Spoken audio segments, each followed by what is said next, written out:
क्या दिया हुआ पहले क्वेश्चन में देखिए,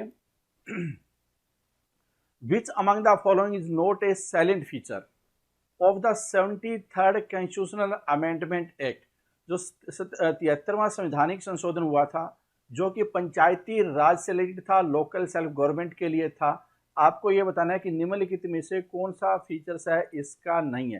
देखो उसमें ग्राम सभा होती है, 3 टायर सिस्टम है जहां पे 20 लाख से पॉपुलेशन ज्यादा है, और स्टेट इलेक्शन कमीशन होता है जो कि इन इलेक्शन को करवाता है, जबकि जो इलेक्शन कमीशन ऑफ इंडिया है वो इनको इलेक्शन को नहीं कराता है। तो इसका मतलब यहाँ तक तो ठीक है। स्टेट प्लानिंग कमीशन है उसका फीचर नहीं है। ठीक है, तो क्वेश्चन नंबर आ जाता है यहां पे, इसका आंसर हो जाएगा डी, इसका आंसर हो जाएगा। ठीक है, सैलेंट ये दिया हुआ भी है कि 3 टायर सिस्टम है, ग्राम पंचायत, इंटरमीडिएट लेवल जिसको कि ब्लॉक समिति बोलते हैं, और उसके बाद जिला परिषद होता है, ग्राम सभा होती है, सारा विलेज जितने भी पॉपुलेशन होती है जो वोटिंग डाल सकते हैं, वोटिंग कर सकते हैं, वो सारे इसका हिस्सा होते हैं। और election to the panchayat conducted regularly under the overall supervision of state election commission. State election commission के तहत इसका इलेक्शन कंडक्ट करवाया जाता है।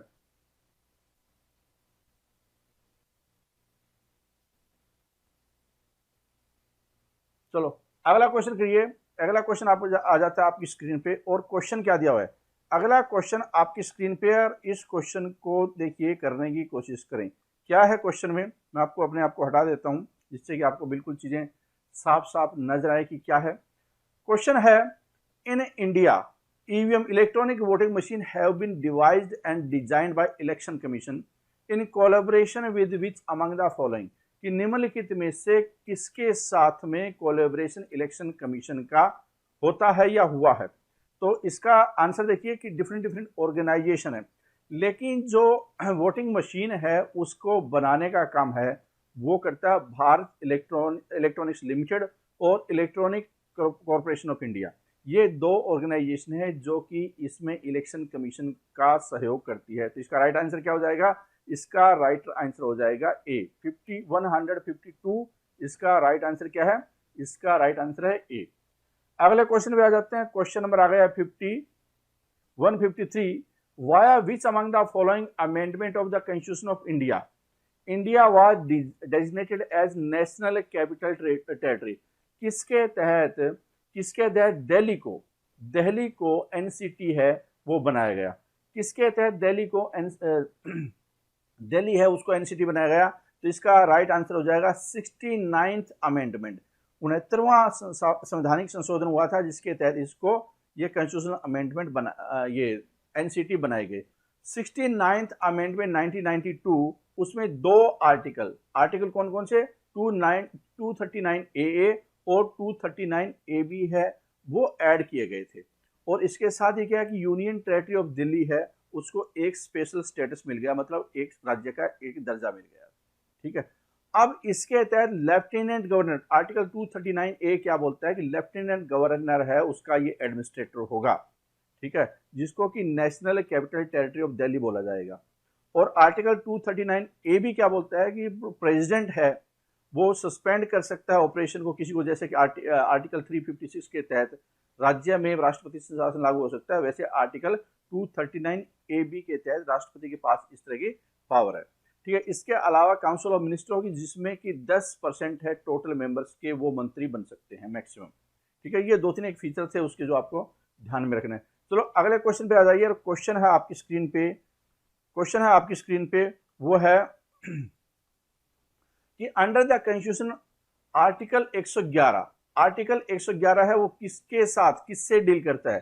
तो इसका राइट आंसर होगा, क्या judicial power of the president के साथ में है, या procedure for impeachment of the president है, या assent to legislation and veto power of the president.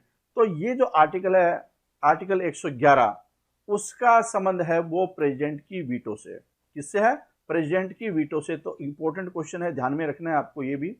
ठीक है, अगले क्वेश्चन पे आ जाते हैं। क्वेश्चन नंबर 155, और क्या दिया हुआ इस क्वेश्चन में दिया हुआ है यहां पे कि under which article of the constitution the governor of the state also possesses the pardoning power, किसके पास जो गवर्नर है किस आर्टिकल के तहत उसके पास माफ करने की शक्ति होती है। तो माफ करने की जो शक्ति होती है वो आर्टिकल 161 के तहत होती है। 155 का बी आंसर हो जाएगा, आर्टिकल 161 161, ठीक है, इसका आंसर होगा, जिसके तहत वो, हालांकि वो मार्शल लॉ है या डेथ सेंटेंस को माफ करने की पावर नहीं है, वो डिफर कर सकता है। Which of the following writs means by what authority, by what authority है वो कौन सी रिट का मतलब है, बाय व्हाट अथॉरिटी है वो कौन सी रिट का मतलब है। तो यहाँ पे जो को वारंट होती है, अधिकार परीक्षा, नाम इंडिकेट कर रहा है कि किस अधिकार से आप इसको ऑर्डर जारी कर रहे हैं। अथॉरिटी को ये पूछा जा सकता है किस अधिकार से, तो बाय व्हाट अथॉरिटी, किस अधिकार से उसने पर्टिकुलर आदेश दिया है, ठीक है, उस अथॉरिटी ने आदेश दिया है। तो को वारंट है रिट, वो इश्यू की जा सकती है हाई कोर्ट या सुप्रीम कोर्ट द्वारा, और पूछा जा सकता है उस अथॉरिटी से कि आपके पास वो कौन सी पावर थी, कौन से रेगुलेशन के मुताबिक आपने ये आदेश दिया है। अगला क्वेश्चन आ जाता है क्वेश्चन नंबर 157, और 157 में क्या है कि लोकसभा में क्या क्या आता है, लोकसभा में क्या क्या आता है, ये क्वेश्चन पूछा गया है। तो बताइए लोकसभा में क्या आएगा। यहां पे आता है कितने मेंबर लोकसभा में होते हैं, क्वेश्चन उससे रिलेटेड है। तो देखो टोटल 552 मेंबर मैक्सिमम हो सकते हैं, टोटल 552 मैक्सिमम हो सकते हैं, जिसमें कि 2 मेंबर एंग्लो इंडियन को मिला दिया जाए तो उसकी बात भी हो रही है।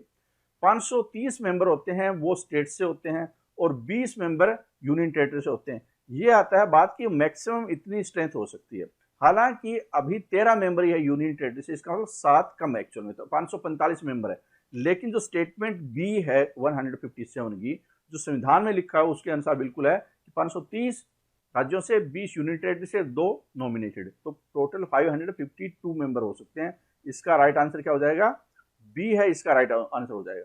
और जहां तक सवाल है राज्यसभा की, तो वहां पे 250 मैक्सिमम हो सकते हैं, 238 है वो इलेक्टेड होंगे और 12 नॉमिनेटेड हो सकते हैं। अगला चलते हैं क्वेश्चन नंबर आ गया 158, और इस क्वेश्चन में क्या दिया हुआ है, इस क्वेश्चन में क्या दिया हुआ है देखिए, यहां पे ध्यान से पढ़िए इस क्वेश्चन को। और क्वेश्चन में दिया हुआ है कि which writ in Latin means we command, इसका लैटिन में मतलब यह है कि हम वी कमांड, वी कमांड का मतलब हम आज्ञा देते हैं। तो हम आज्ञा देते हैं वो कौन सा, मैंडेमस, मैंडेमस परम आदेश, जैसे कि नाम इंडिकेट कर रहा है मैंडेमस है, वो क्या है कि आज्ञा देते हैं। किस बात की आज्ञा देते हैं, इसका मतलब ये होता है कि रिट और मैंडेमस और समटाइम्स मैंडेट भी बोलते हैं इसको, कि आपके पास कौन सा मैंडेट है। उसके बाद is the name of one of the prerogative writs in the common law and is issued by superior court to compel a lower court और government officer to perform mandatory और प्योरली मिनिस्ट्रियल ड्यूटीज करेक्टली। मतलब क्या है कि अगर कोई authority है वो काम नहीं कर रही है, तो ये रिट के जरिए आदेश दिया जा सकता है अपर कोर्ट द्वारा, किसको, लोअर कोर्ट को भी या किसी अथॉरिटी को, कि भैया ये काम है आप जरूर कीजिए। मान लो आपका ईवीएस का सर्टिफिकेट बनाकर नहीं दिया जा रहा, आपका डोमिसाइल सर्टिफिकेट नहीं बनाया जा रहा, मना कर देता है ऑफिसर, तो क्या है कि आप सीधा सुप्रीम कोर्ट में, हाई कोर्ट में जा सकते हैं, रिट इश्यू करवा सकते हैं, क्योंकि आपके फंडामेंटल राइट है। तो वो कोर्ट है उसको इश्यू करेगा क्या, ये वाली रिट मैंडेमस वाली, कि हम आपको ये आदेश देते हैं, परमादेश देते हैं कि आपको ये काम करना है, कंपेल करना है नीचे वाले अथॉरिटी को कि आपको ये करना ही पड़ेगा, ठीक है, आपकी ड्यूटी है। इसका मतलब ये है। आगे चलिए, द इलेक्शन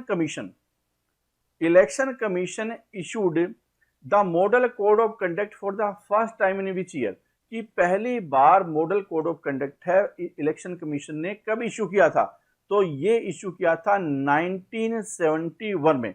1971 में पहली बार मॉडल कोड ऑफ कंडक्ट है वो बनाया गया था। उसके बाद बीच बीच में इसमें चेंज भी आता रहता है। मॉडल कोड ऑफ कंडक्ट का मतलब होगा कि राजनीतिक पार्टियों को, राजनीतिक उम्मीदवारों को कुछ एक हिदायतें दी जाती है, जिसके आधार पे उन्हीं के दायरे में रहकर उनको कार्य करना पड़ता है। तो 5वीं जो लोकसभा थी वहां से स्टार्ट हुआ होता है और समय समय पे इसमें चेंज किया जाता है।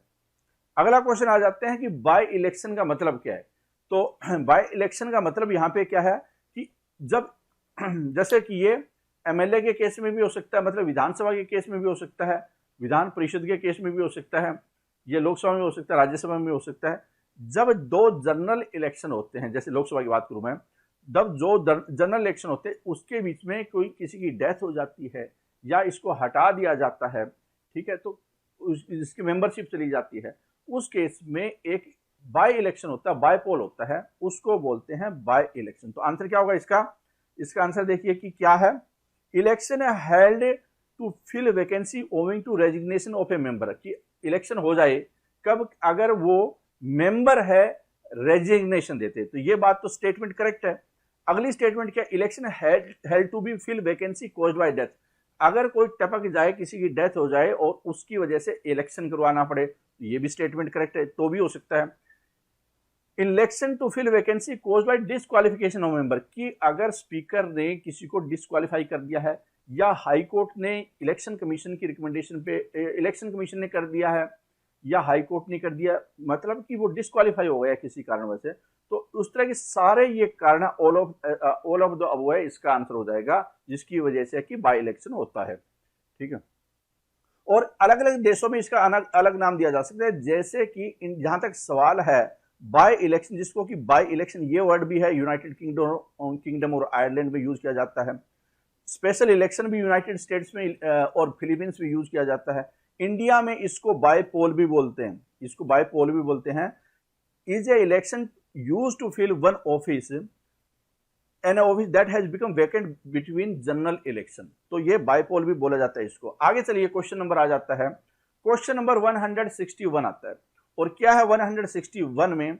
Who have a casting vote in parliament. Casting vote का मतलब क्या होता है कि जब बिल पे कोई डिबेट हो, बिल वोटिंग हो रही है, उसके बाद टाई हो जाता है, मतलब पक्ष में और विपक्ष में दोनों के बराबर मेंबर हैं, वो वोट डालते हैं। तो ऐसे केस में टाई होगा, तो उस केस में क्या होता है कि जो प्रिजाइडिंग ऑफिसर होता है, प्रिजाइडिंग ऑफिसर वो चाहे वो लोकसभा में स्पीकर हो या राज्यसभा में चेयरपर्सन हो, चेयरमैन हो, उस केस में दोनों ही ये ए और सी इसका आंसर हो जाएगा, दोनों ही ये क्या है कास्टिंग वोट डाल सकते हैं ताकि निर्णय हो जाए बिल पे।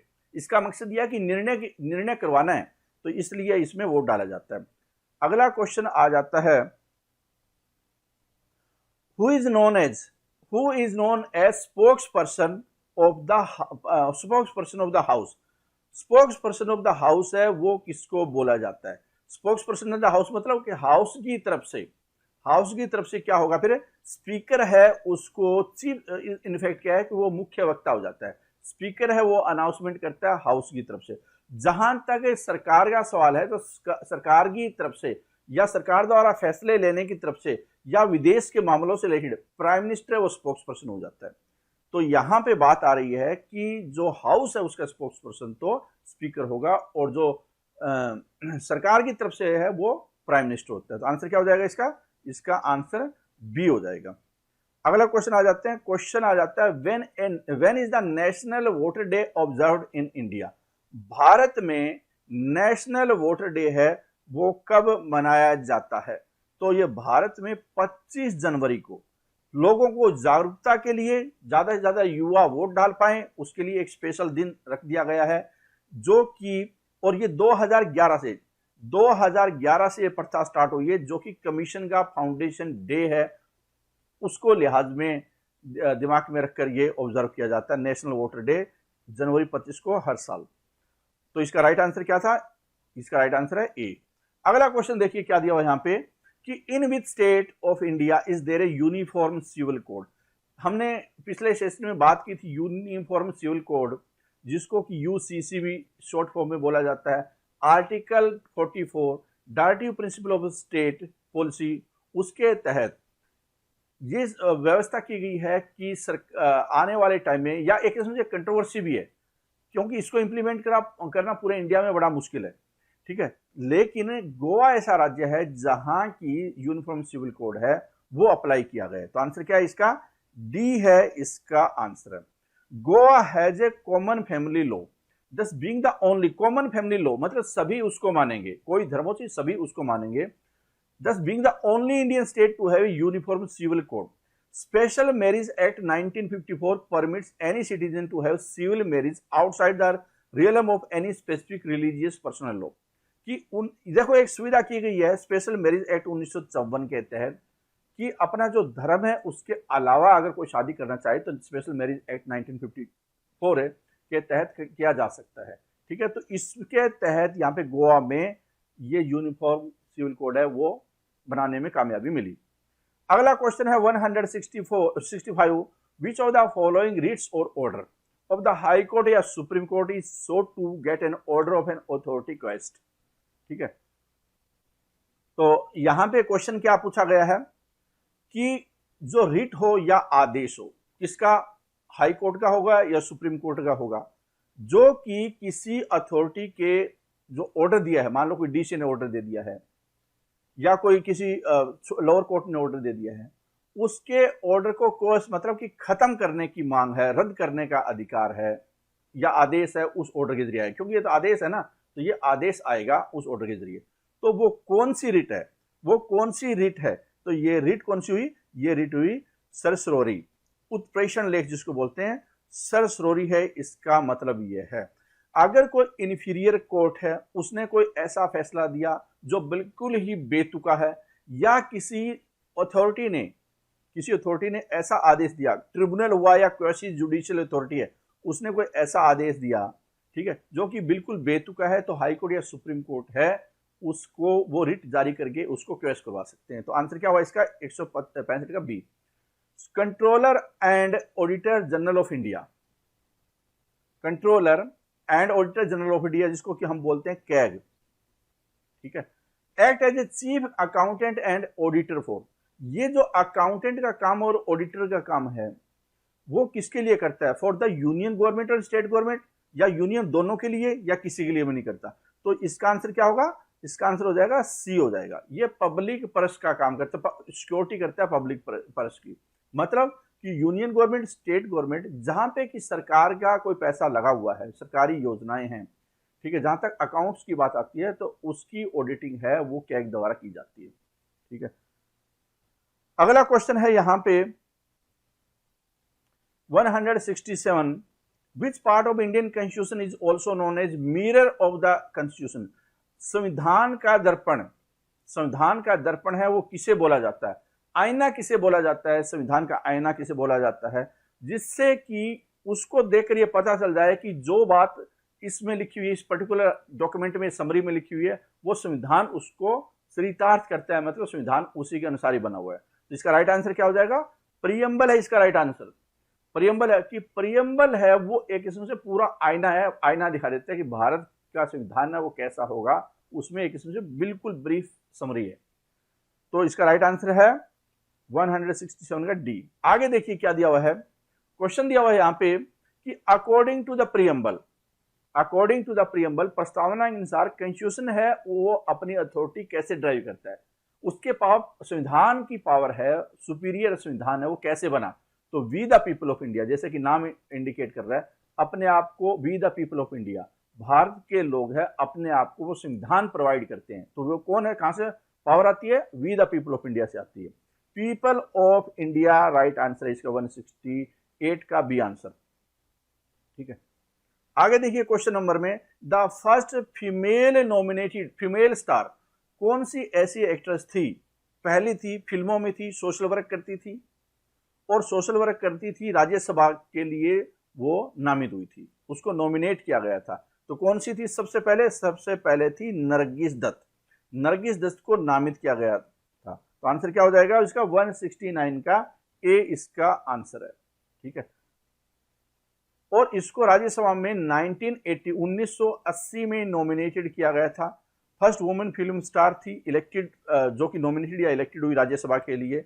अर्लियस 1970 में इसके काफी फेमस थी उस टाइम में ये। ठीक है, वो कुछ सोसाइटी वगैरह के लिए काम करती थी, जिसके कि सोशल वर्क की वजह से वो काफी ज्यादा उसको रिकॉग्निशन मिली, एज ए सोशल वर्कर के रूप में इसको राज्यसभा का नॉमिनेशन मिला। आगे देखिए क्वेश्चन आ जाता है, which of the following is justiciable in nature, मतलब कि किसको लेकर आप कोर्ट में जा सकते हैं। जैसे directive principle of state policy है, वो तो राज्य को दिशा निर्देश देता है कि आपको ऐसे ऐसे करना है, कोर्ट में नहीं जा सकते। तो जो फंडामेंटल राइट है, फंडामेंटल राइट है, उसको लेकर कोर्ट में जाया जा सकता है। तो आंसर क्या हो जाएगा, फंडामेंटल राइट बी इसका आंसर है। मतलब जो प्रीएम्बल है वो नॉन जस्टिसिएबल है, मतलब वो एक डॉक्यूमेंट है जो कि इसको सरकार को या संविधान का एक आईना है।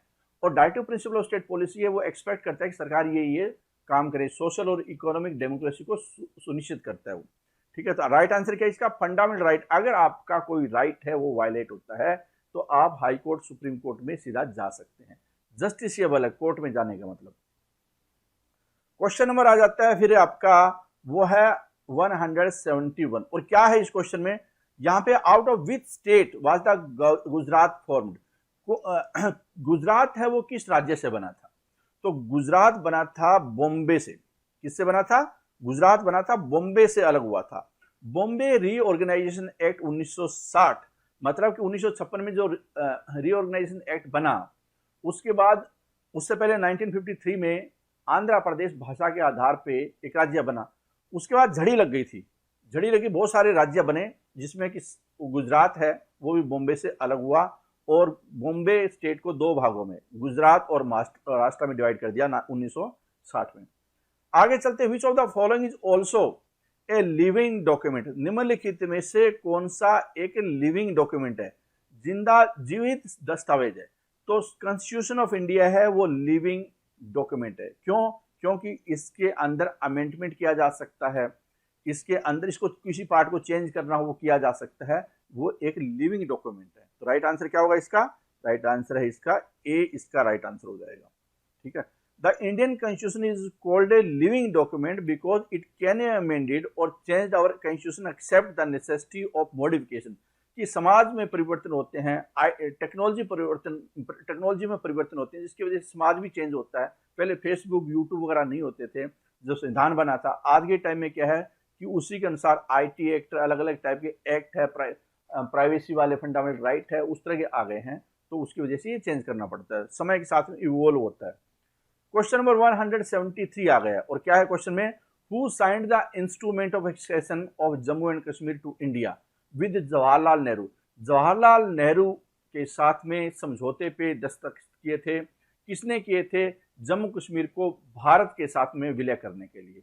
तो उसमें वहाँ के उस टाइम में महाराजा थे, महाराजा हरि सिंह, वहाँ प्रेशर में आ गए थे क्योंकि पाकिस्तान की तरफ से कबीलियों ने या पाकिस्तान की सेना के समर्थन से अटैक हो गया था, तो उन्होंने अपनी जान बचाने के लिए भारत का सहयोग लेने की कोशिश की।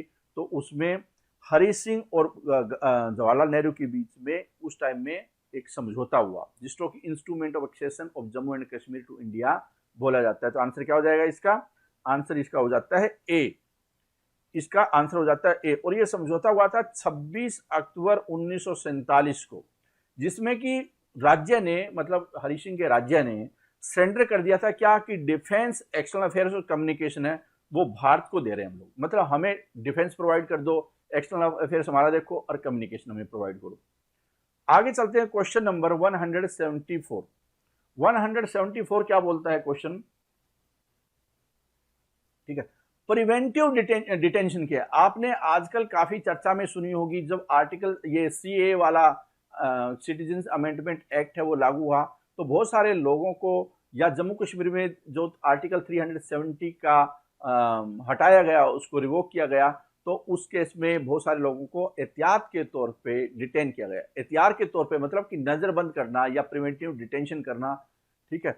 उसका मकसद ये होता है कि हो सकता है कि पब्लिक है वो एंगर या पब्लिक को भड़क सकती है, मतलब कोई ऐसा खतरा हो जिससे कि लॉ ऑर्डर सिचुएशन को बिगड़ने की संभावना हो, तो इसलिए एहतियात के तौर पे, प्रिकॉशन के तौर पे ये स्टेप उठाया जाता है कि उसको नजरबंद कर दिया जाता है। मतलब गवर्नमेंट कोई स्ट्राइक होनी है एम्प्लॉय की, तो वहाँ के जो लीडर होते हैं, एम्प्लॉय के लीडर, उसको वो पुलिस है एक बार डिटेन कर लेती है, उसके बाद छोड़ देती है, तो उसको बोलते हैं। अच्छा, इसमें क्या होगा, इसका आंसर क्वेश्चन इसका क्या होगा, विदाउट इंटेरोगेशन, कोई पूछताछ नहीं होती, क्योंकि ये खतरा ही तो होता है ना आगे, ठीक है। तो इसलिए ये कोई क्राइम होने के बाद नहीं है, क्राइम होने से पहले। आंसर क्या है इसका, आंसर हो जाएगा सी। अगला क्वेश्चन देखिए, under the constitution article 356 deal with. Article 356 का संबंध किससे है, आर्टिकल 352 है वो नेशनल इमरजेंसी होती है, आर्टिकल 360 है वो फाइनेंशियल इमरजेंसी होती है। तो जो प्रेसिडेंट रूल लगता है, जिसको स्टेट इमरजेंसी बोलते हैं, कॉन्स्टिट्यूशनल इमरजेंसी बोलते हैं राज्य में, कि वहां पे एज पर कॉन्स्टिट्यूशन सरकार काम नहीं कर पा रही है, या माइनॉरिटी में चली गई है, मेजोरिटी खो दी है, या दंगे हो गए हैं जहां पे कि काबू करना उसके बस की बात नहीं है, संविधान लागू नहीं हो पा रहा है वहां पे, तो प्रेसिडेंट रूल आर्टिकल 356 से लगाया जा सकता है। तो आंसर क्या होगा इसका, बी इसका आंसर है। आगे चलते हैं क्वेश्चन नंबर 176 में, और क्या है, द टर्म एजुकेशन एजुकेशन है वो कहाँ पे आती है? सब्जेक्ट होते हैं 3 टाइप के। तो सब्जेक्ट एक तो यूनियन लिस्ट होती है जिसमें कि सरकार कानून बनाती है, कौन सी? केंद्र वाली, पार्लियामेंट कानून बना सकते हैं। दूसरी कौन सी होती है? दूसरी होती है जो समवर्ती सूची इसको बोलते हैं, कंकरेंट लिस्ट होती है, जो दोनों ही टाइप के केंद्र भी सरकार कानून बना सकती है उसके ऊपर और विधानसभा भी कानून बना सकते हैं, तो कंकरेंट लिस्ट बोलते हैं, जो कि एजुकेशन उसी में ही। और तीसरी होती है जहां पे स्टेट ही सिर्फ बना सकते हैं, लॉ एंड ऑर्डर है स्टेट के पास होता है। और चौथा रेजिडरी पावर होती है जो कि पार्लियामेंट फिर बनाती है। ठीक है, तो आंसर क्या हुआ इसका? Concurrent list. आगे देखिए क्वेश्चन है वो है 177 और क्या दिया इस क्वेश्चन में कि इंडियन पार्लियामेंट कैन रीनेम और redefine the boundary of state by. Boundary of state है, अगर उसको हटा मतलब स्टेट का नाम चेंज करना हो, उसकी बाउंड्री चेंज करनी हो, उसका एरिया छोटा करना हो, उसका बड़ा करना हो एरिया, ठीक है, तो इसके 2 टुकड़े करने हैं एक स्टेट के, तो इसके लिए सिर्फ सिंपल मेजोरिटी चाहिए होती है। सिंपल मेजोरिटी ही उससे वो राज्य का नाम या बदलना हो वो पास हो जाता है। ठीक है, अगला क्वेश्चन है, क्वेश्चन नंबर आ जाता है वह 178। क्या दिया हुआ इसमें? What is the playing time of full version of Indian national anthem? Indian national anthem, ठीक है, इंडियन नेशनल एंथम का मतलब क्या हुआ कि जो राष्ट्रीय गान है उसका फुल वर्जन वो कितने फुल वर्जन है वो, ठीक है, कितने समय में गाया जाता है उसका? तो फुल वर्जन गाया जाता है 50 सेकंड में और छोटे वाला वर्जन है वो गाया जाता है 20 सेकंड में, सॉरी 50 नहीं 52 में, 52 सेकंड में। 52 गलत हो गया, 52 यहाँ पे आंसर क्या हो जाएगा? 52 मतलब सी इसका आंसर है। ठीक है, सी इसका आंसर हो जाएगा। ये देखिए यहाँ पे playing time of the full version of national anthem है वो अप्रोक्सीमेटली 52 सेकंड है, और जो शॉर्ट वर्जन है जो कि फर्स्ट और लास्ट लाइन उसकी स्टैंजा की गाई जाती है, प्लेइंग टाइम अप्रोक्सीमेटली उसका 20 सेकंड है, वो भी कुछ ओकेजन पे गाया जाता है। ठीक है, आगे देखिए क्वेश्चन है 179 और इसमें क्या है? Which of the following commission is a non constitutional body?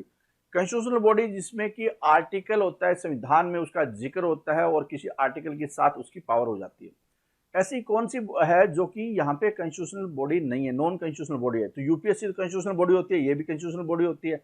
Joint state public service commission है वो स्टेटरी बॉडी होती है, जब एक से ज्यादा राज्य, 2 या 2 से ज्यादा राज्य है वो डिमांड करते हैं केंद्र सरकार से कि हमें एक कमीशन बना कर दो हमें, तो उसको बोलते हैं joint state public service commission. इसकी आजकल ये पॉसिबल नहीं है, होता ही नहीं है ये, क्योंकि हर कौन सी राज्य सरकार वो चाहेगी कि मेरा कोई एम्प्लॉई है वो दूसरे रिक्रूट करके दे, क्योंकि खुद को नंबर भी तो बनाने होते हैं ना, तो इसलिए हर राज्य का अपना स्टेट पब्लिक सर्विस कमीशन है या फिर केंद्र के लिए यूपीएससी है। तो आंसर, लेकिन इसका आंसर क्या है? इसका आंसर है 179 का, वो है सी। सी इसका आंसर हो जाएगा, ये स्टेटरी बॉडी होती है। आगे देखिए क्या है, who lays down the report of finance commission in parliament? Finance commission की जो रिपोर्ट होती है जो कि कॉन्स्टिट्यूशनल बॉडी है वो पार्लियामेंट में कौन रखता है? तो ये पार्लियामेंट में प्रेसिडेंट ऑफ इंडिया है, उसकी रिस्पॉन्सिबिलिटी, उनकी रिस्पॉन्सिबिलिटी होती है प्रेसिडेंट ऑफ इंडिया की, who let down the report of finance commission in parliament. तो आंसर क्या हो जाएगा इसका? इसका आंसर है वो सी है, सी इसका आंसर हो जाएगा। Finance commission submits its report to president who is responsible to lay down the report before both the houses of parliament along with the memorandum of explaining stating the action taken on recommendation। जो finance commission की recommendation है उस पर क्या action लिया गया, ये सारी चीजें उसमें बताई जाती है। अगला क्वेश्चन देखिए क्या दिया हुआ है कि where is the headquarters of a commissioner for linguistic minority situated? Linguistic minority है वो एक कॉन्स्टिट्यूशनल बॉडी है, मतलब भाषा के आधार पे अगर किसी राज्य में कोई कम्युनिटी माइनॉरिटी में है उसकी देखभाल करना लिंग्विस्टिक माइनॉरिटी की, ये उस कमीशन की जिम्मेदारी है। इसके लिए नोडल एजेंसी, भले चीफ सेक्रेटरी हो उस राज्य का, उसकी ड्यूटी बनाई जाती है। तो इसका हेडक्वार्टर कहाँ पे है? इसका हेडक्वार्टर उत्तर प्रदेश इलाहाबाद में है। आगे देखिए क्वेश्चन है, इसके 3 रीजनल ऑफिस कर्नाटका, चेन्नई, तमिलनाडु, ठीक है, 3 रीजनल ऑफिस एट बेलगाम इन कर्नाटका, चेन्नई इन तमिलनाडु और कलकत्ता इन वेस्ट बंगाल। तो 3 इसके रीजनल ऑफिस में। आगे है कि who represents the government of India in supreme court. Supreme court में गवर्नमेंट ऑफ इंडिया को कौन रिप्रेजेंट करता है, मतलब उसकी तरफ से मुखालफत कौन करता है, उसका वकील कौन होता है, जो कि सरकारी वकील होता है। तो ये भी एक कॉन्स्टिट्यूशनल बॉडी है, अटॉर्नी जनरल ऑफ इंडिया। हालांकि सॉलिसिटर जनरल और एडिशनल सॉलिसिटर जनरल है वो कॉन्स्टिट्यूशनल बॉडी नहीं है। ये जो सॉलिसिटर जनरल और एडिशनल सॉलिसिटर जनरल है वो अटॉर्नी जनरल ऑफ इंडिया के अधीन काम करते हैं। तो क्या है क्वेश्चन में कि कौन रिप्रेजेंट करता है सुप्रीम कोर्ट में, तो सुप्रीम कोर्ट या हाई कोर्ट में ये अटॉर्नी जनरल ऑफ इंडिया है, वो केंद्र सरकार को रिप्रेजेंट करते हैं। तो आंसर क्या है इसका, बी इसका आंसर हो जाएगा। आगे देखिए question, according to the Indian constitution vacancy in the office of the president of India shall be filled within. क्या है कि राष्ट्रपति की अगर वैकेंसी खाली हो जाए तो संविधान में क्या प्रावधान है उससे रिलेटेड, कितने समय के अंदर नया राष्ट्रपति हो जाना चाहिए। नया राष्ट्रपति के लिए कि बहुत जल्दी से जल्दी हो, लेकिन मैक्सिमम 6 महीने के अंदर तो हो ही जाना चाहिए। तो 6 महीने मैक्सिमम टाइम है। इसका मतलब ये नहीं है कि 6 महीने का वेट करना पड़ेगा, जल्दी से जल्दी, आमतौर पे जल्दी फटाफट हो जाती है ताकि कोई वैकेंसी खाली न रहे। और जब तक कि कोई जब राष्ट्रपति अपॉइंट हो जाता है तो वो अपने ऑफिस में तब काउंट माना जाता है जब उसका पहला दिन हो, ठीक है, जब वो राष्ट्रपति भवन पहुंच जाए, कहने का मतलब कार्यभार संभाल ले। और जब तक कि कोई नया नहीं आता तब तक वो रहता है। इस तरह की सिचुएशन कब आती है, अगर डेथ हो जाए या एलिजिबल न रहे किसी कारणवश से, काम नहीं कर पाए, तो उस सिचुएशन में अगर वैकेंसी हो जाए तो फिर 6 महीने के अंदर में इलेक्शन करवाना पड़ता है। आगे देखिए क्वेश्चन नंबर 182, और ये इलेक्शन में इसमें आर्टिकल कौन सा है, आर्टिकल आ जाए तो 62 और 2 पार्ट 2 है उसका। President can resign from office by writing to the, किसको, बहुत आसान सा क्वेश्चन है, प्रेसिडेंट है वो किसको रिजाइन करेगा अगर उसको रिजिग्नेशन देना हो तो वो करेगा वाइस प्रेसिडेंट को। अगर वाइस प्रेसिडेंट नहीं है तो चीफ जस्टिस ऑफ इंडिया को वो करेंगे। तो आंसर क्या है इसका, वाइस प्रेसिडेंट ऑफ इंडिया, उनको वो रेजिग्नेशन देंगे। और वाइस प्रेसिडेंट किसको देते हैं, प्रेसिडेंट को, ठीक है। अब देखिए where was the first high court in India set up, कि पहला हाई कोर्ट है इंडिया में वो कहां पे सेटअप किया गया, पहला हाई कोर्ट कहां पे सेटअप किया गया। तो पहला हाई कोर्ट्स हैं वो किए गए बॉम्बे, मद्रास और Calcutta high court. Bombay, Madras, Calcutta high court, answer क्या है इसका, B. High court of Bombay, Madras, Calcutta है वो ईयर 1861 में, under Indian high courts act 1861। High courts, these high courts were inaugurated on 14th August 1862। 14 अगस्त 1862 को इनका उद्घाटन होता है और 1861 एक्ट के तहत ये हाई कोर्ट है वो बनते हैं बॉम्बे, मद्रास और कलकत्ता के, और सबसे पहले ये हाई कोर्ट यही होते हैं। आगे देखिए क्वेश्चन है 182, one feature is common to the following bodies, find it out, supreme court, election commission, UPSC और कैग। आपको एक रीजनिंग टाइप का क्वेश्चन दे दिया गया है और इसमें ये आपको बताना है कि इसमें सबसे कॉमन चीज क्या है। सब में इन्हें जो बॉडी दी हुई है आपको, ऑर्गेनाइजेशन दी हुई है, उसमें आपको ये बताना है कि supreme court, election commission, UPSC और कैग, इन सब में कॉमन क्या है। तो ये क्या है, सारे के सारे कॉन्स्टिट्यूशनल बॉडी है, सारे के सारे कॉन्स्टिट्यूशनल बॉडी है। इनके बारे में आर्टिकल, अलग अलग आर्टिकल हैं वो कि संविधान में लिखे गए हैं, ठीक है। तो राइट आंसर क्या है इसका, डी इसका राइट आंसर हो जाएगा। आगे देखिए question, which article deal with the duties of PM as respect the furnishing of information to the president. ये प्रधानमंत्री के लिए अनिवार्य होता है कि वो समय समय पर अपनी मंत्रिमंडल की, अपनी कैबिनेट की, council of minister headed by prime minister, वो राष्ट्रपति को इंफॉर्मेशन दे कि क्या काम का चल रहा है। तो ये उसके बारे में इंफॉर्म करना, अपडेट करना राष्ट्रपति को, उससे रिलेटेड है वो आर्टिकल कौन सा है। तो वो आर्टिकल है आर्टिकल नंबर 78। आर्टिकल नंबर 78, इस आर्टिकल के तहत पढ़ लीजिए, article 78 under the constitution deal with duties of prime minister as respect to the furnishing of information to president, ठीक है। ये प्रेसिडेंट को इंफॉर्मेशन देने का काम करते हैं, अपडेट करने का काम करते हैं। Article number 78। क्वेश्चन नंबर 188 क्या है इस क्वेश्चन में, विच एक्ट, क्या है क्वेश्चन में कि which act designated governor of Bengal as governor general of Bengal. कि किसने गवर्नर जनरल ऑफ बंगाल है उसके रूप में उसको डेजिग्नेट किया। गवर्नर ऑफ बंगाल को गवर्नर जनरल ऑफ बंगाल है वो बना दिया। तो उस एक्ट का नाम क्या है? वो है सबसे पहले जो एक्ट स्टार्ट हुआ था रेगुलेशन एक्ट 1773 में, जहां पे कि ईस्ट इंडिया कंपनी, थोड़ा पढ़ भी सकते हैं आप, regulation act was passed in the British parliament in June 1773 में। और ये पार्लियामेंट रेटिफिकेशन और ऑथराइजेशन है वो पहला उसका एक्ट था, ये पहली अथॉरिटी थी जिसमें कि पावर और अथॉरिटी है ईस्ट इंडिया कंपनी की भारतीय पोसेशन थी, भारतीय जो टेरिटरी थी उसके लिए डिफाइन की गई। मतलब यहीं से एक्चुअल में ऑफिशियली ईस्ट इंडिया कंपनी को रूल एंड रेगुलेशन मिले, जिसको कि 1773 का पार्लियामेंट एक्ट है बोला जाता है। ठीक है, this act designated governor of Bengal. इसमें क्या हुआ कि जो बंगाल का गवर्नर था उसको गवर्नर जनरल ऑफ बंगाल बोला गया, और वारन हास्टिंग है वो इस तरह से गवर्नर जनरल ऑफ बंगाल उस टाइम में बन जाते हैं। आगे देखिए, India is considered as republic mainly because, India को रिपब्लिक है वो क्यों बोला जाता है? इंडिया को रिपब्लिक है वो क्यों बोला जाता है? देखो, एक होता है कि जहां पे मोनार्की होती है, मतलब कि जहां राजा महाराजा महारानी इस तरह से होता है, जैसे कि इंग्लैंड है, इंग्लैंड की महारानी आपने सुना होगा। तो यहाँ पे रिपब्लिक है, मतलब कि जनता द्वारा अपने में से ही एक वो स्टेट का हेड बनेगा, राष्ट्रपति बनेगा भारत के केस में। वो कोई पीढ़ी दर पीढ़ी किसी की वो नहीं होगा, ठीक है, तो राजा महाराजाओं वाला काम नहीं होगा, जनता द्वारा शासक होगा, जनता के लिए होगा। Head of the state is elected, it gains independence on 15 August 1947, it has its own written constitution और is having parliament form of government. तो क्या है कि हेड ऑफ द स्टेट है वो इलेक्टेड होता है, इसलिए इंडिया है वो रिपब्लिक है। ठीक है, पढ़ भी सकते हैं आप इसको। Republic by dictionary means a political structure in which supreme power lies in a body of citizens who can elect people to represent them.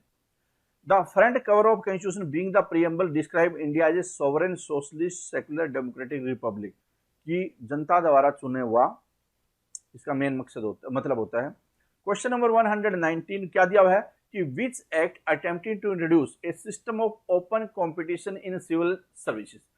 हालांकि उस पर्टिकुलर एक्ट में ये शुरुआत की गई थी, सोचा गया था, इंट्रोड्यूस हुआ था, वापस ले लिया गया क्योंकि कोर्ट ऑफ डायरेक्टर ने इसका अपोज किया था। कोर्ट ऑफ डायरेक्टर ने इसका अपोज किया। तो आपको बताना है वो कौन सा एक्ट था? वो था चार्टर एक्ट 1833, जिसके तहत सिविल सर्विसेज के लिए ओपन कंपटीशन होगा, कोई भी इसमें बैठ सकता है। लेकिन बाद में इसको दोबारा इंट्रोड्यूस किया गया तब जाकर, क्योंकि पहले अपोज हो गया था, बात नहीं बनी। उसके बाद जो एक्चुअल में इंट्रोड्यूस हुआ या इसमें शुरुआत हुई कि कंपटीशन होगा, ओपन कंपटीशन होगा सिविल सर्विसेज के लिए, वो चार्टर एक्ट 1853 है, तब से स्टार्ट होता है, कोशिश इसमें हुई थी। Which act was responsible for demarcation of legislative and executive function. Legislative and executive function है, उसका डिमार्केशन है वो किस एक्ट में बात है? तो ये जो बात है वो है चार्टर एक्ट 1853 में। Charter act 1853 provides for separation of legislative and executive function of governor general council. It provided for the addition of 6 नए मेंबर दिए गए जो कि लेजिस्लेटिव काउंसिलर का काम करेंगे। It establish separate governor general legislative council known as Indian legislative council. यहीं से पार्लियामेंट की बेसिक एक किस्म से शुरुआत होती है, आप ये बोल सकते हैं, जो आज के पार्लियामेंट में है। इंडियन लेजिस्लेटिव काउंसिल कानून बनाने के लिए जो एक किस्म से बीज बोया गया था वो 1853 के तहत बोया गया था। ठीक है, वहां से इसकी शुरुआत होती है। एग्जीक्यूटिव का रोल अलग और कानून बनाने वालों का अलग। Who was the first speaker of independent India's Lok Sabha. Bharat की जो लोकसभा थी जब आजाद होने के बाद में पहला स्पीकर है वो कौन थे? पहले स्पीकर कौन थे? बहुत आसान सा क्वेश्चन है। इसके स्पीकर थे जी.वी. मावलंकर। बहुत बार एग्जाम में आया है, बहुत सारे एग्जाम में आया है जी.वी. मावलंकर। गणेश वासुदेव मावलंकर है इसके पूरा नाम। ये इसका जो इनको दादा साहब भी बोला जाता था, इनका पॉपुलर नाम ये भी आ सकता है कि पॉपुलर नाम इनका क्या था? दादा साहब। इंडिपेंडेंट आज़ादी के लिए एक्टिविस्ट का काम किया था इन्होंने, मतलब ये आज़ादी के आंदोलन में भाग लिया था उन्होंने। ऑब्वियसली सारे के सारे वो लोग थे, सभी ने ही भाग लिया था। ठीक है। प्रेसिडेंट है, president of the central legislative assembly वो रहे थे 1946 से 47 तक। उसके बाद assembly speaker of constitutional assembly भी रहे थे, और उसके बाद पहले स्पीकर बने थे लोकसभा के। तो वो एक किस्म से जो प्रिजाइडिंग ऑफिसर है उसी का काम कर रहे थे, चाहे वो ब्रिटिशर्स वाली हो या फिर क्या है कि जो इंडिया के लिए बनी थी कॉन्स्टिट्यूशनल असेंबली उसका हो, या फिर वो लोकसभा बन गई इलेक्शन के बाद में उसके लिए हो। How many fundamental duties are included in Indian constitution? कितनी फंडामेंटल ड्यूटी है, कितनी फंडामेंटल ड्यूटी है? तो फंडामेंटल ड्यूटी है वो है 11 फंडामेंटल ड्यूटी है। जब भारत आजाद हुआ था उस टाइम में फंडामेंटल ड्यूटी नहीं थी, संविधान में फंडामेंटल ड्यूटी नहीं थी, लेकिन 42nd कॉन्स्टिट्यूशनल अमेंडमेंट करके 10 फंडामेंटल ड्यूटी डाली गई सवर्ण सिंह कमेटी की रिकमेंडेशन के बाद में। उसके बाद 86वां संवैधानिक संशोधन होता है, 86 कॉन्स्टिट्यूशनल अमेंडमेंट, जिसके तहत 11वीं फंडामेंटल ड्यूटी है वो डाली जाती है। 11वीं फंडामेंटल ड्यूटी डाली जाती है जो जिसमें कि जो पेरेंट्स और अभिभावक है वो अपने बच्चों को पढ़ाने के लिए उनकी पढ़ाने की ड्यूटी होगी, फंडामेंटल ड्यूटी है। तो अगला क्वेश्चन है क्वेश्चन नंबर 194। क्या दिया इस क्वेश्चन में कि which act extended the provision of separate electorates to Sikhs and Indian Christian? इससे पहले वाला एक्ट था 1909 वाला, गवर्नमेंट ऑफ इंडिया एक्ट 1909 में, उसमें मुस्लिम को अलग से इलेक्ट्रोड का फैसिलिटी दी गई, सेपरेट इलेक्ट्रोड दिया गया था, जिसका विरोध भी हुआ था, कम्युनल एजेंडा इसको माना गया। लेकिन जब अगला आया एक्ट 1919 वाला, तो इसमें जो एजेंडा था धार्मिक आधार पे वो उसको बढ़ा दिया गया। धार्मिक आधार पे सेपरेट इलेक्टोरल का जो दायरा था उसको बढ़ा दिया गया, और 1919 में सिक्स और इंडियन क्रिश्चियन को भी इसके साथ में दी गई। ठीक है, तो थोड़ा और भी पढ़ लेते हैं इसके बारे में कि government of India act 1919 extended the principle of communal representation by providing separate electoral for Sikh, Indian Christian, Anglo Indian और यूरोपियन। इन सब को 1919 में एक सेपरेट इलेक्टोरल का दर्जा मिल गया, कॉमनल रिप्रेजेंटेशन, मतलब धर्म के आधार पे। आगे देखिए क्वेश्चन नंबर आ जाता है 195, और क्या है इस क्वेश्चन में कि anti defection law was enacted as early as 1979। देखो एक तो बाद में आता है 1985 में, उस दौरान में राजीव गांधी के दौरान में दल बदल विरोधी कानून, लेकिन ये नहीं है कि उससे पहले नहीं था, उससे पहले था। सबसे पहले किस राज्य में था वो? उसके बाद तो संवैधानिक संशोधन करके 10वां शेड्यूल डाल दिया गया, तो उससे पहले था वो था वेस्ट बंगाल में। ठीक है, किसमें था? वेस्ट बंगाल में दल बदल कानून है वो पहले से ही था। 1979 में इसको वहां पे इनेक्ट किया गया था। एंटी डिफेक्शन एक्ट है भारत के स्तर पे, नेशनल लेवल पे 1985 में पास किया गया था, और इसमें राजीव गांधी गवर्नमेंट ने पास किया था। 10th शेड्यूल में इसको इंक्लूड किया गया। आर्टिकल 190 इसका रिलेशन है, anti defection law Indian constitution में आर्टिकल 190। आगे जाता है क्वेश्चन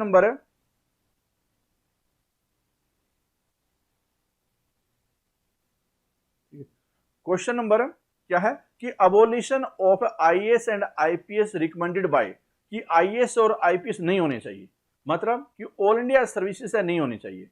इसका बैकग्राउंड क्या है कि बैकग्राउंड ये है कि जो आईएएस होते हैं, आईपीएस होते हैं, वो केंद्र द्वारा रिक्रूट किए जाते हैं, यूपीएससी रिक्रूट करती है और राज्यों को दे दिए जाते हैं। मतलब केंद्र का बंदा राज्यों को दे दिया जाता है, डेपुटेशन पे होता है किस्म से।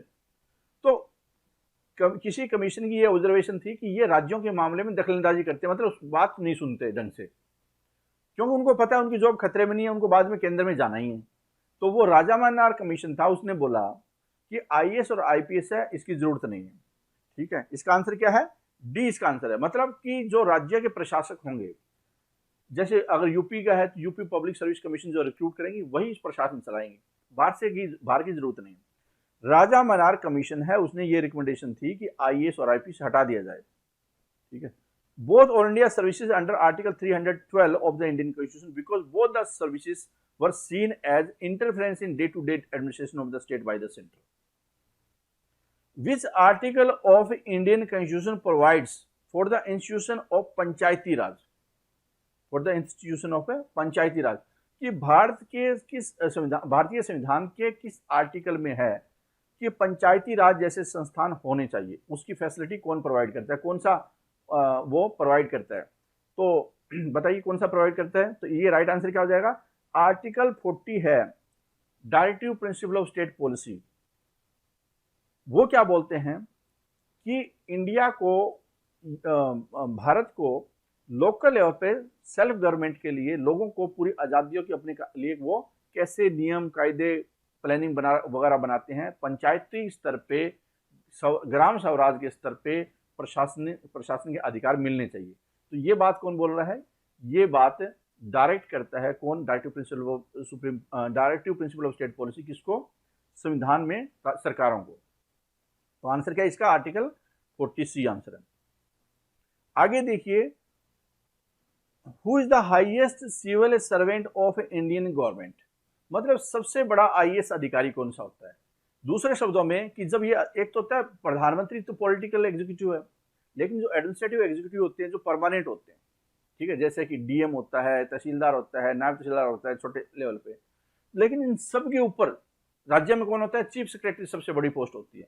लेकिन इंडिया के स्तर पे जो सभी आईएएस को मैनेज करती है, सारे उसके नीचे होते हैं, सारे अधिकारी उसके नीचे होते हैं। उस पोस्ट का नाम क्या है, तो वो है कैबिनेट सेक्रेटरी। वो कौन है, कैबिनेट सेक्रेटरी। मतलब कि जो भी आईएएस बनेगा उसका एक ख्वाब होगा, उसका एक सपना होगा कि मेरी जो रिटायरमेंट है वो कैबिनेट सेक्रेटरी के रूप में हो, इससे बड़ी कोई पोस्ट नहीं हो सकती, ठीक है। तो कैबिनेट सेक्रेटरी है, ये उसका आंसर हो जाएगा। हाईएस्ट रैंकिंग सिविल सर्विसेज है वो कैबिनेट सेक्रेटरी का है। एक्स ऑफिशियो चेयरमैन है सिविल सर्विसेज बोर्ड का। Chief of Indian administrative service है वो। Head of all services under the rules of business of the government of India. आगे देखिए 199, article 123 of the Indian constitution provides for. Article 123 है भारतीय संविधान का, आर्टिकल 123 है भारतीय संविधान का। वो क्या है, वो किसके बारे में जानकारी देता है, वो क्या चीज है। तो इसका राइट आंसर क्या है, ordinance making power of president है। क्या है इसका, ordinance making power of president. Article 123 के तहत, भारत के संविधान के आर्टिकल 123 के तहत ये क्या है, प्रेसिडेंट को लॉ मेकिंग पावर। और ऑर्डिनेंस क्या होता है, ऑर्डिनेंस होता है टेम्परेरी कानून। मतलब कि जब पार्लियामेंट सेशन में नहीं है, दोनों लोकसभा राज्यसभा सेशन में नहीं है, अब कानून बनाना, अचानक कोई कानून बनाना पड़ा या पड़ता है, तो उस केस में क्या होता है कि ऑर्डिनेंस जारी किया जा सकता है। कैबिनेट है रिकमेंडेशन का प्रेसिडेंट को, और प्रेसिडेंट है वो ऑर्डिनेंस इशू करे। उसके बाद क्या है कि जैसे पार्लियामेंट की मीटिंग होगी, सेशन स्टार्ट होगा, उसमें वो बिल पास करवाया जाएगा, वरना वो लैप्स हो जाएगा ऑर्डिनेंस। तो ये एक ऑर्डिनेंस की होती है। Two houses of parliament is not in session, president can not promulgate an ordinance unless he is satisfied that there are circumstances that require taking immediate action. आगे देखिए क्वेश्चन नंबर 200 आ जाता है, क्वेश्चन नंबर 200 हो जाता है। तो इस question में क्या दिया हुआ है कि नॉर्मली, इस क्वेश्चन में क्या दिया हुआ है, normally under election commission norms for how can a polling station be, sorry, how far can a polling station be from your house। मतलब क्या है इसका कि चुनाव आयोग का मानदंड होते हैं, उसके रूल नॉर्म्स होते हैं। मतदान केंद्र है आपके घर से मैक्सिमम कितना दूर हो सकता है, मैक्सिमम कितना दूर हो सकता है आपके घर से, क्वेश्चन ये है। तो इसका राइट आंसर क्या है, 2 किलोमीटर के दायरे में आपको वोट डालने का अधिकार होना चाहिए। 2 किलोमीटर के दायरे में ही आपको पोलिंग स्टेशन मिलेगा। According to para 3 of chapter 2 of handbook for returning officer, polling station should be set up in such a manner that ordinary no voter is required to travel more than 2 kilometre to reach his polling station. तो 2 metre के दायरे में